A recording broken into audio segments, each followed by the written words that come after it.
teams are in for Sydney versus Essendon. The Bombers have made 4 changes to the team. We're going to go through it all right now in this video. We've always had the passion and the iron will. No one doubts the courage.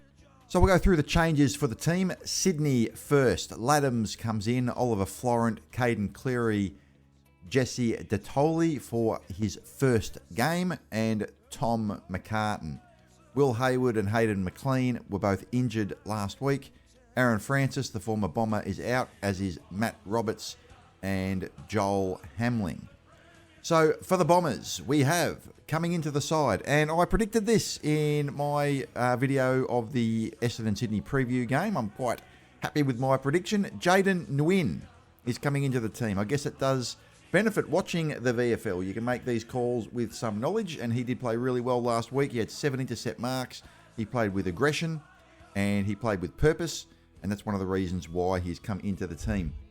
Xavier Dersma comes into the team. I wasn't quite sure if he'd recovered from his injury. Looks like he has. He had sort of that back-related hamstring-ish problem, but it looks like he's over that. He's in the side.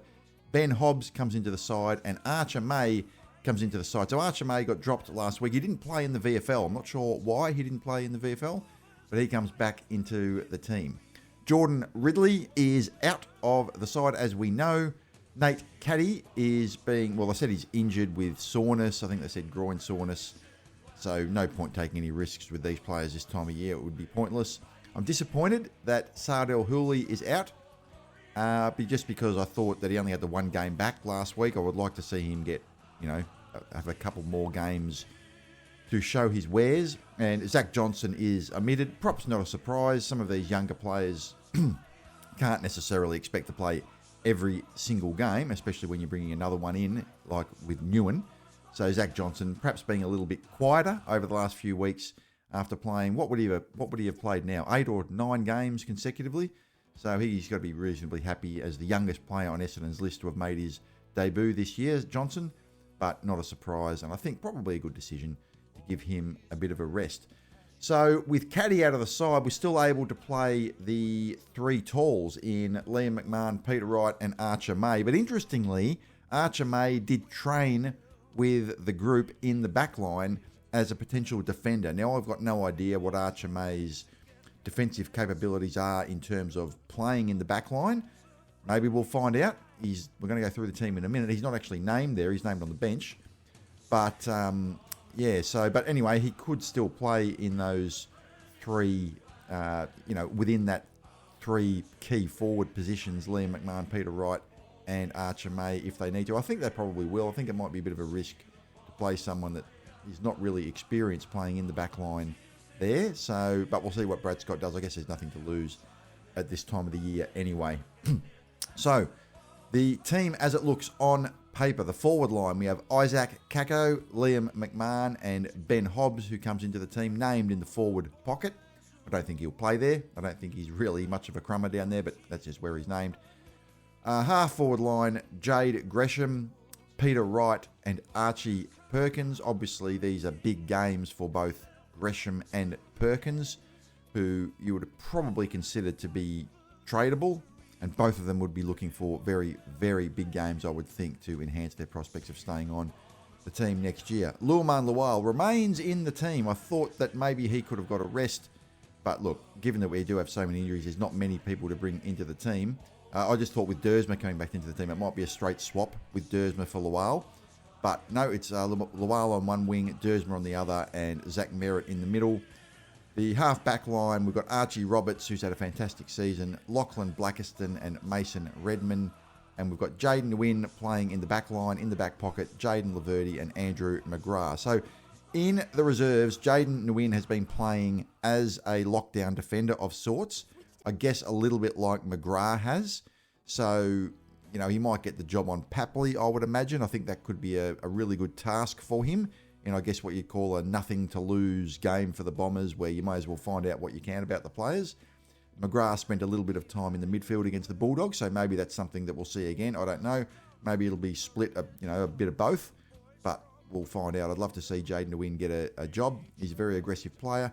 And look, I reckon about 6 weeks ago when he was recovering from foot stress fractures, it wasn't on my radar at all that he would be a debutant this year. It's only really the last 2 or 3 weeks where his form has skyrocketed in the VFL that I thought that he might be a possibility for a debut, and that's why I predicted it in the prediction thread, or in the preview thread for Essendon versus Sydney, and here he is. Let's hope he does really well. So the followers, Todd Goldstein, not surprisingly, like I've said before, I don't think Vigo's ready. I think we just have to play Todd Goldstein for the rest of the year and let Vigo develop in the VFL and get Vigo ready for next year. Dylan Shiel and Sam Durham. And on the interchange bench, we have Jackson Pryor, Archer May, Matt Guelphy, Angus Clark, and Oscar Smart. Oscar Smart, I hope he can get his first goal this week. He's been trying desperately to get that first goal, and he just keeps on not being able to put it through the big stick. So of those players, I think there's a pretty good chance Smart could actually be the sub if you take the logic that it usually comes from one of the 5 interchange players. It's not going to be May. I don't think it's going to be Pryor.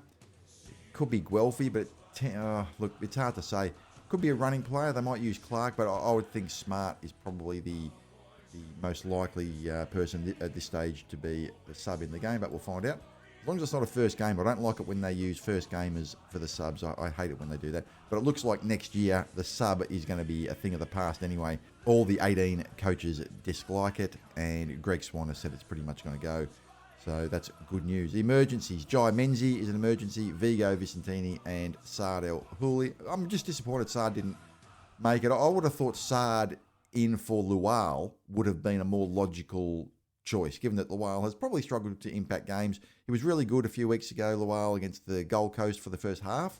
But he's been a bit quiet. And I just think after, 8 or 9 consecutive games or so, it might have been time for a rest. And Sard has been one of our better players in the VFL before his ascension into the senior team last week. So I'm kind of disappointed that Sard isn't in for Lual. But anyway, let's hope Lual can play well. Sard's the third emergency. Jai Menzie's done nothing wrong. So if someone comes out, Jai Menzie, who has been pretty good in the VFL, would get a go. So that is the Bombers team for the game against the Sydney Swans. Twilight game from Sydney. What do you guys think of the team? Who would you have brought in? Would you have done it any differently? Are you excited about Jayden Nguyen getting his first go? I am. I'm really going to be looking forward to this. To me, this makes the game watchable. When there's not so much, nothing to gain in terms of the 4 points or ladder position or anything like that, you're really just interested in watching how some of the younger players go. And I'm looking forward to watching Jayden. To me, that is the most interesting part of this game. The 14th debutant, which is a modern day record. It goes ahead of Fitzroy in 1991, who had 13. That's if you discount the expansion teams, GWS and Gold Coast, of course. So we now hold the record. I'm not sure whether that's a good record, but we'll find out in coming years if some of these 14 debutants go on to be very good players for the Essendon Football Club. So I'm going to leave it there. I hope you guys enjoyed this video. Have a great day. Make sure you like and subscribe to this channel. And as always, go Bombers. The Bombers fight.